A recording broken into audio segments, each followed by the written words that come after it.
संभाजी राजांना बुऱ्हाणपुरामध्ये ज्यावेळेस शत्रूंनी घेरलं त्यावेळी 25 सैनिक केवळ महार त्या समाजाचे त्या ठिकाणी गेले आणि ज्या प्रकारे त्यांनी संपूर्ण महाराजांना संरक्षण दिलं आणि त्या ठिकाणचं सैन्य कापून काढलं याची देखील एक फार मोठी शौर्यगाथा ही आपण सगळ्यांनी या ठिकाणी बघितलेली आहे।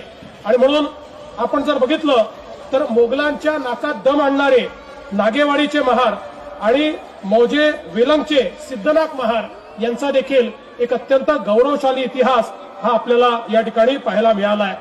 खरड्याची लढाई असो, भीमा कोरेगावची लढाई असो, एक प्रचंड मोठं शौर्य हे सैनिकांनी त्या ठिकाणी केल्याचं आपण इतिहासामध्ये सातत्याने पाहतो।